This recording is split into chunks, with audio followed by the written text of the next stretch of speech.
Welcome back to Sin City Prepping. Today we're going to go over the proper way to treat your fuel and tanks for long-term storage. Some say gas and diesel can start to deteriorate within 30 days. Both of those are susceptible to oxidation, which is known to gum up the gas, and moisture, which causes rust.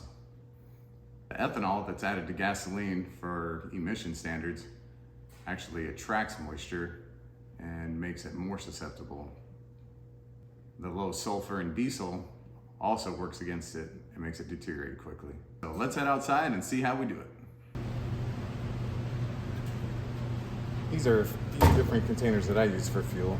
The red I keep gasoline in, and the yellow I keep the diesel in. These are two different types of stabilizers that you can use. I'm actually switching everything over now to Seafoam because it's for diesel and it's also for gasoline, and the stable is just for gasoline. So I've just been trying to use this up, get rid of it, and I'm going to switch everything over to Seafoam. The stable on this one, it takes, I believe it's 1 ounce for 2.5 gallons. So it would take 2 ounces for 5 gallons. And then this one on your Seafoam is 1 ounce per gallon. So it's 5 ounces for 5 gallons. And then this doesn't have the measure in it. So I just have a cup. I know it's not a liquid ounce, but I have my ounces filled out here. So we go with 5 ounces for 5 ounces of diesel. And then I have a bunch of extra stickers, so I've been using these as I change it out. I put the date on it that I filled it with fuel, and then I just set it up. I put the sticker on these, and then as you get a new one, you can either pull the sticker off or you can put it right over top of it. As I run out of these stickers, I imagine I'm just gonna write right on the side, because these will stabilize your fuel for 2 years. And so really, how many times are you gonna write on this before I'm dead? And then it doesn't matter anymore. But since it does go for 2 years, I start to rotate them out at a year. That way I'm just making sure that I have fresh fuel for when I need it. And one thing with these, so these are expensive, but I enjoy they're much easier to pour.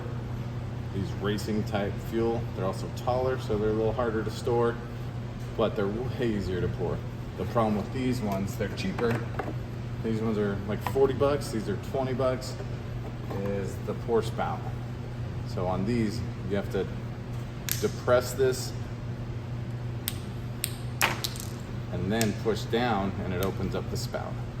So you see, it's push it in and press, and it doesn't bend. So when you go to fill this, you have to have it all the way up, all the way up this way, and press it, and press this, and then your fuel will come out. So one thing we can do is we can take this out,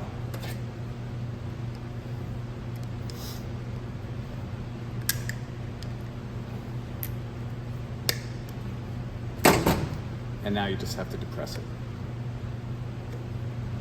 So we're gonna leave that out, it's trash. And now when we go to use it, all we have to do, once it's screwed on, is we just push it in. All right, let's get our, what they suggest is to put this in before you get fuel and then fill it up with fuel, and that makes sure that it mixes it all together really well. If you forget, like I do all the time, this one already has fuel in it, is you can just, we're gonna add it and we're gonna shake this up really good. This one doesn't have any fuel in it, obviously. So we can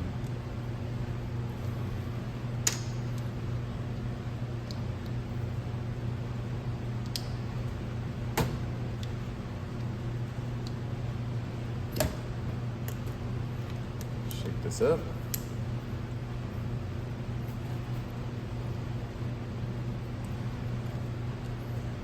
Put our 5 ounces in it.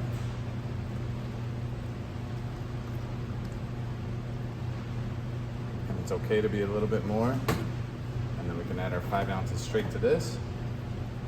And then fill it with fuel.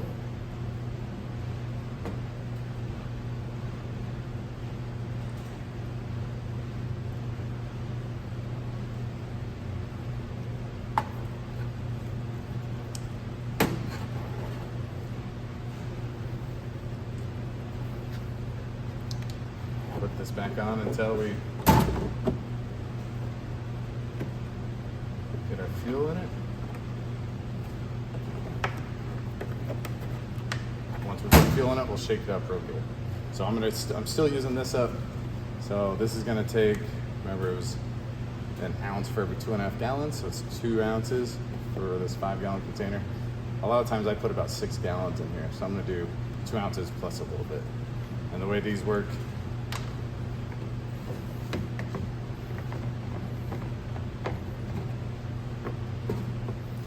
is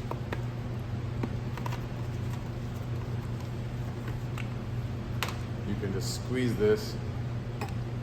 It's gonna go up here and it fills your measuring device area. So it shows that's a 1/4 ounce, 1/2 ounce.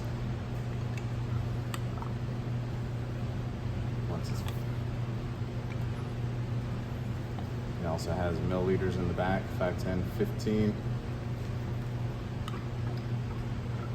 There's your ounce. Pour it in, and we need to do it again.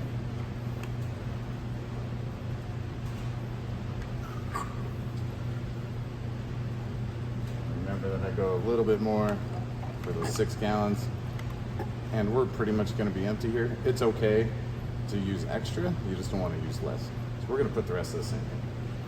And then I'll finally be done.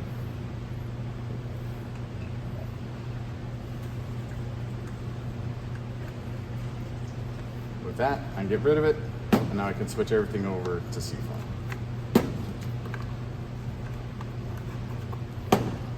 So like I said, we have to shake this up now since we put it in after the fuel is added. Make sure it's distributed in there really good. And I can add my sticker that shows the date. What is the date? It's like the 28th or 29th.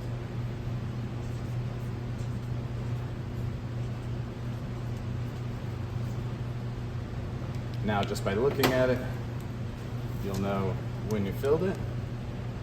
And you could put a reminder in your phone if you wanted. And then I'm gonna wait because I'm gonna probably fill this one tomorrow. It'll be 9:30. And now our gas is gonna be good for 2 years. Like I said, I end up switching it out about a year. Hope you got something out of this today, guys. Keep that fuel treated so you have it available when you need it.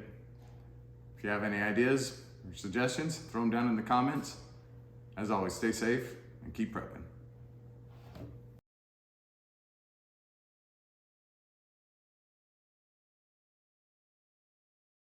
And moisture, oxidation and moisture. Okay. This is hard on my knees. Okay, I'm fine. That's done. Well, you know who we can thank for this one.